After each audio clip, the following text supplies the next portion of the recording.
The only institutional care that we can say exists is primarily children and adults with disabilities, and we refer to those as boarding schools now, not orphanages. So there's most of the children who have families abroad or who don't have parents are living in some type of foster care system and family-based care.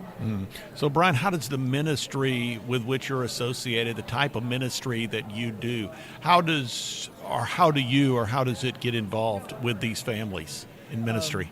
A lot of what we've been doing over the last 3 years is really equipping these families with trauma-informed training, because, of course, all these children coming from difficult backgrounds, they've been through some sort of trauma. And so your foster families accept these children in their families, and they have some hard situations. And so we've been doing some trauma-informed training for those families, and as well as for people in churches who work with these children. And now Kathryn is starting up with one of our partners, training for all the social workers in the country on this same trauma-informed kind of care. So a lot of training, a lot of coming alongside these families and working with them. Yeah. So what are some of the challenges that you're seeing? That's a great question. It's also one of our questions for the panel later. So this is practice.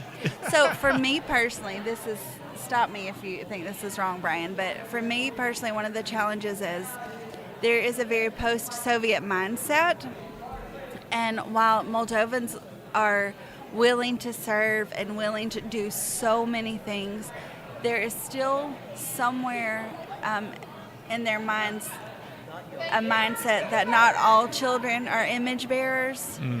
There's this those kids or those other kids, or the children who have not had families in the past traditionally were viewed as less than. In schools, we faced that so many times with the young women that we fostered.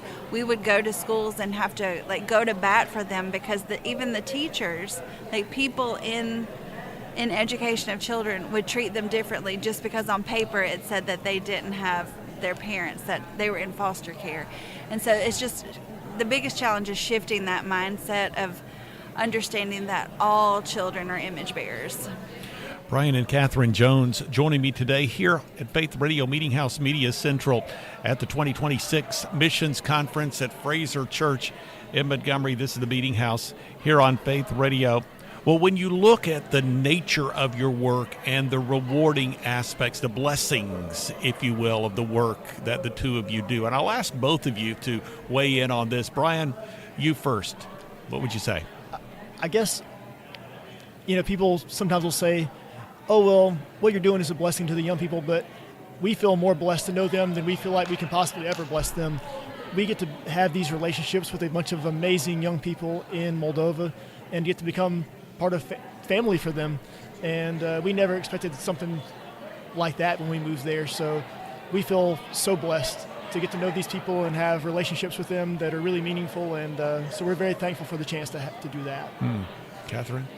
And I agree with that 100%. I think Brian and I talk a lot about how blessed we are to get to witness these transformations from young women we've known since they were 14 and 15 into adulthood, and see the change in their personal growth, their spiritual growth. And one of the biggest beautiful things, Bob, that I have witnessed is seeing my husband be a father and walk our girls down the aisle when they get married, and him just showing up and being this example of a man who is loving and serving and loves Jesus, and what a godly man should look like. And that, to me, that's just been the biggest blessing of my life. But being in Moldova and bearing witness to the beauty of the young people that we get to work with is the biggest blessing to us.